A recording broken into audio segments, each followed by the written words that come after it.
Dear students, welcome to another class of income tax. Today we are going to discuss the next topic under the chapter income from other sources. It is the second type of or category of income which fall under the head income from other sources. The first type we have discussed in the earlier class, that is dividend. So the second category is casual income. Casual income include winning from lotteries, crossword puzzles, races including horse races, gambling, and betting of any nature or form, or card games, game show, or entertainment program on television or electronic mode, and any other game of any sort shall be included in income. And we know that all these type of incomes are casual in nature and these are taxable under this head. Okay അപ്പോൾ casual income എന്ന് പറയുമ്പോൾ നമുക്കറിയാം അത് occasionally ഉണ്ടാവുന്നതല്ല, casually regular ആയിട്ട് ഉണ്ടാവുന്നതല്ല. അപ്പൊ നമ്മൾ lottery എന്ന് പറയുന്നത് സ്ഥിരമായിട്ട് ലോട്ടറി അടിക്കുന്നവരില്ല. അതുപോലെ തന്നെ ഇപ്പൊ ക്രോസ് ബോർഡ് പസിൽസ് ആണെങ്കിലും ഹൗസ് റേസസ് ആണെങ്കിലും അത് കണ്ടിന്യൂസ് ആയിട്ട് ഉണ്ടാവുന്നില്ല. അത് കാഷ്വൽ ഒക്കേഷണലി ഉണ്ടാവുന്ന ഒരു ഇൻസിഡൻസ് ആണ്. അപ്പൊ അത്തരത്തിൽ കാഷ്വൽ ആയിട്ട് ഉണ്ടാവുന്ന ഇൻകംസ് എല്ലാം തന്നെ നമ്മൾ ഈ ഇൻകം ഫ്രം അതർ സോഴ്സ് എന്നുള്ള ഹെഡിലാണ് ഇൻക്ലൂഡ് ചെയ്യുന്നത്. Okay, then such income shall be fully taxable and no deduction shall be allowed. ഈ ഇൻകത്തിന് ഫുൾ ആയിട്ട് എന്താണ് ടാക്സ് ലയബിലിറ്റി വരും, അതുപോലെ തന്നെ അവിടെ ഡിഡക്ഷൻ അലൗഡ് അല്ല. And the tax is charge at A flat rate of 30% if the amount exceeds 10,000. ഈ ഒരു കാഷ്വൽ ഇൻകത്തിന്റെ ഒരു പ്രത്യേകത, കാഷ്വൽ ഇൻകത്തിന് എല്ലാം തന്നെ 30% ആണ് ടാക്സ് റേറ്റ് വരുന്നത്. If the amount exceeds 10,000 rupees, 10,000-ൽ കൂടുതലാണ് അവിടെ എമൗണ്ട് വരുന്നത് എങ്കിൽ അവിടെ ഒരു ഫ്ലാറ്റ് റേറ്റ് ആണ്, അവിടെ വേറൊരു കുറഞ്ഞു വരും, അല്ലെങ്കിൽ ഒരു 10-20 ആ റേറ്റിലൊന്നല്ല വരുന്നത്. കാഷ്വൽ ഇൻകത്തിന് എല്ലാം തന്നെ 30% ആണ് ടാക്സ് വരുന്നത്. അപ്പൊ നിങ്ങൾക്ക് അറിയാമെങ്കിൽ ലോട്ടറി ഒക്കെ അടിക്കുമ്പോൾ എല്ലാവരും കോമൺ ആയിട്ട് പറയാവരും അല്ലെ, ഫുൾ ആയിട്ട് നമുക്ക് കിട്ടില്ല, 30% അത് ഗവൺമെന്റിന് പോകുന്നത്. അപ്പൊ അതുപോലെ തന്നെ അവിടെ എന്ത് ചെയ്യുന്നുണ്ട്, 30% ഇത്തരത്തിലുള്ള കാഷ്വൽ ഇൻകത്തിനെല്ലാം തന്നെ ടാക്സ് റേറ്റ് വരുന്നുണ്ട്.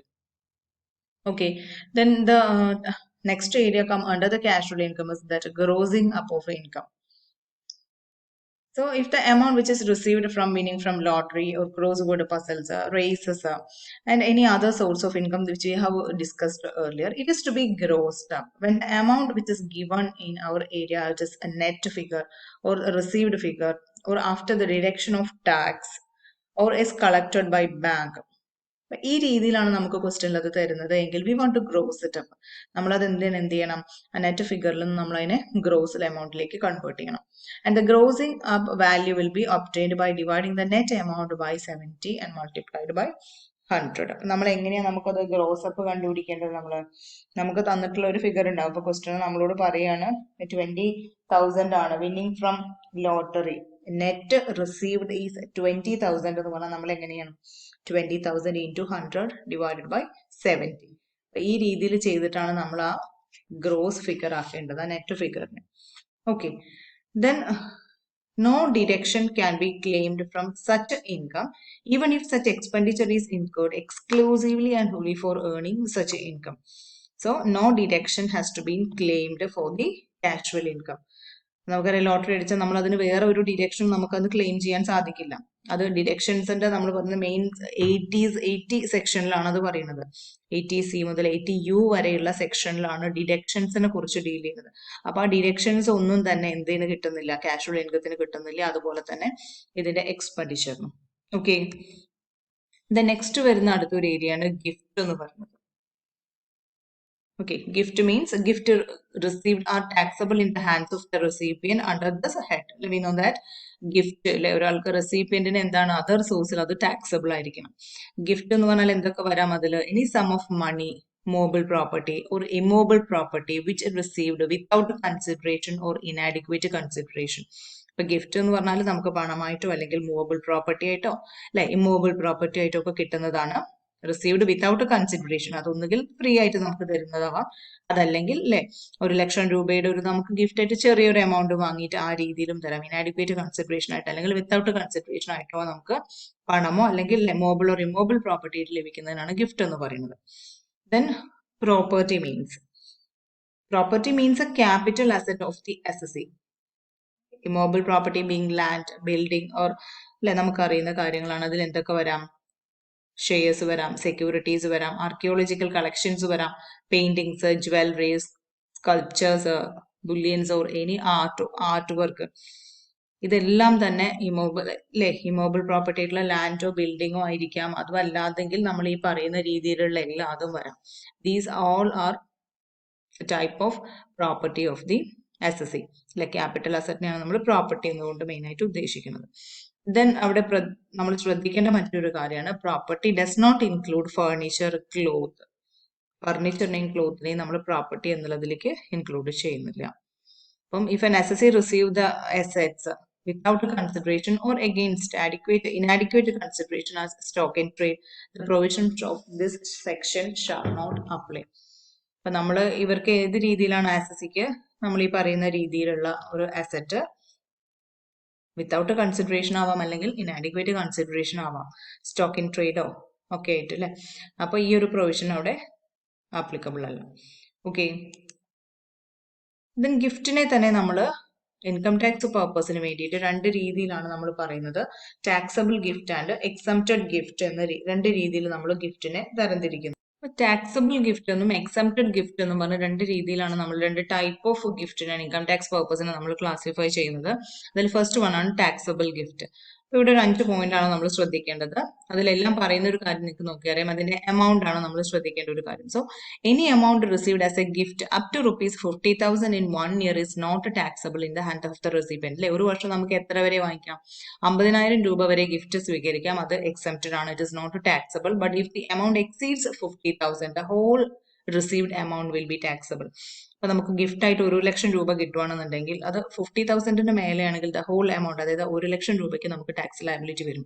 Then if it is 50,000 then it is exempted. 25,000 ആണെങ്കിൽ അതിനൊന്നും നമ്മൾ ടാക്സ് അടയ്ക്കേണ്ട. 50,000 കൂടുതൽ വരുവാണെങ്കിൽ ആ മുഴുവൻ എമൗണ്ടിനും ടാക്സ് ലയബിലിറ്റി വരുന്നുണ്ട്. ബാലൻസ് ഫിഗറിനല്ല നോക്കുന്നത്. Okay, then any immobile property received without a consideration and the stamp duty value of such property exceed 50,000, the stamp duty value of such property is taxable.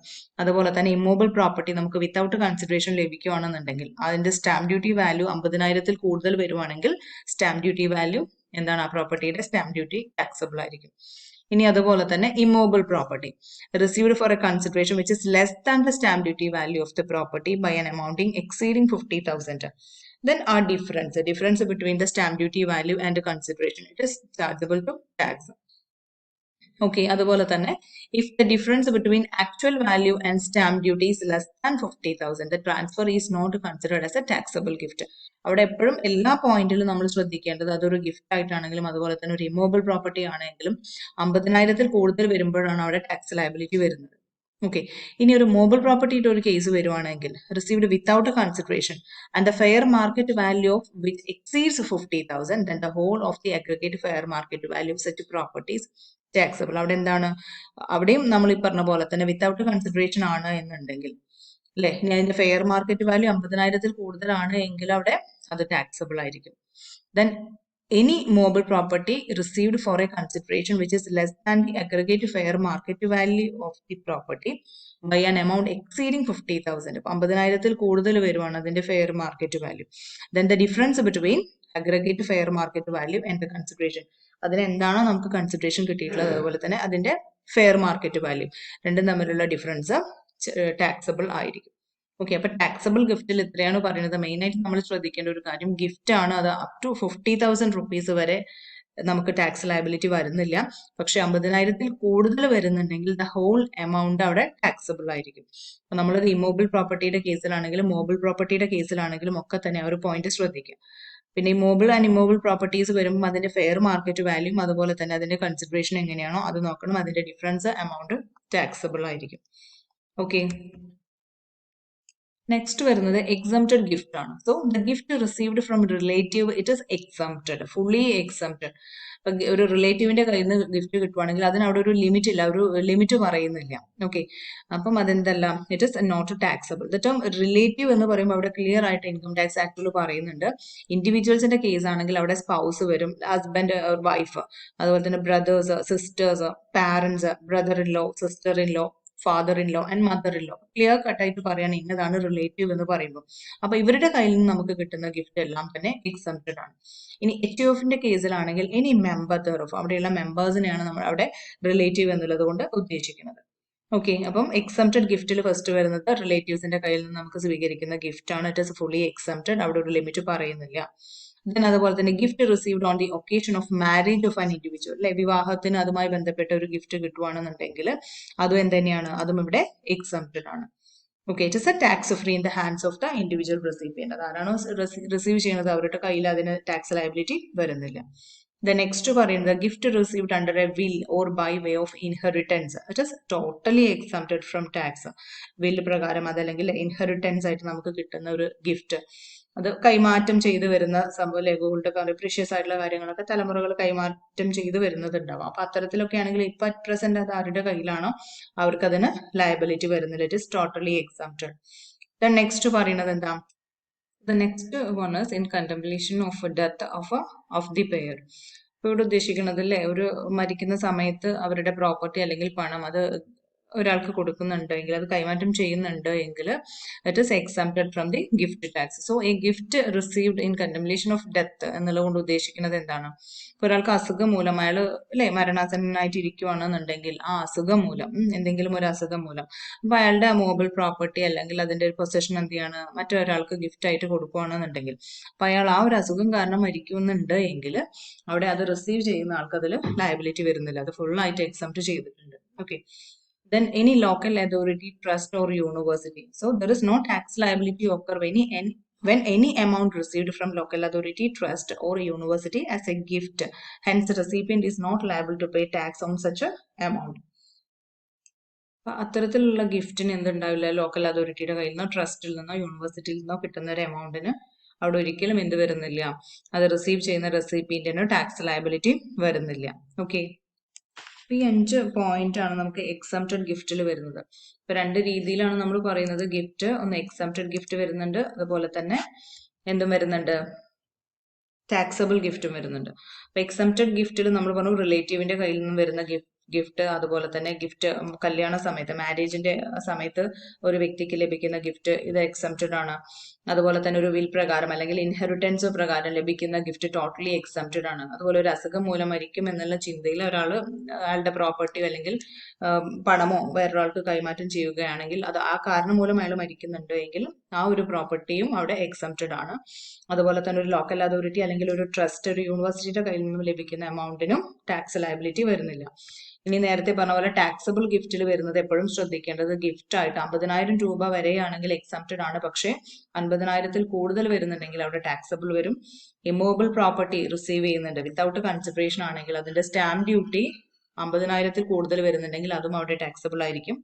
Immovable property ഒരു consideration വാങ്ങുന്നുണ്ട് പക്ഷെ അവിടെ stamp ഡ്യൂട്ടിയേക്കാൾ കുറവാണത് എങ്കിൽ, അത് 50,000-ൽ കൂടുതൽ വരുന്നുണ്ടെങ്കിൽ ആ difference എന്ന് പറയുന്നത് ടാക്സബിൾ ആയിരിക്കും. സെയിം സിറ്റുവേഷൻ തന്നെയാണ് ഇതിൽ വരുന്നത്, മൂവബിൾ പ്രോപ്പർട്ടിയുടെ കേസിൽ വരുന്നത്. ഓക്കെ, അപ്പൊ ഗിഫ്റ്റ് പറഞ്ഞു നമ്മൾ. അതുപോലെ തന്നെ പറഞ്ഞിട്ടുള്ളത് കാഷ്വൽ ഇൻകം ആണ്. പിന്നെ ഡിസ്കസ് ചെയ്തിട്ടുള്ളത് 2 കാര്യങ്ങളാണ്, ഒന്ന് കാഷ്വൽ ഇൻകവും ലോട്ടറി, അതുപോലെ തന്നെ horse racing, gambling, crossword puzzles, ഇത്തരത്തിൽ കിട്ടുന്ന ഇൻകത്തിന് നമ്മൾ ടാക്സ് ലയബിലിറ്റി വരുന്നുണ്ട്.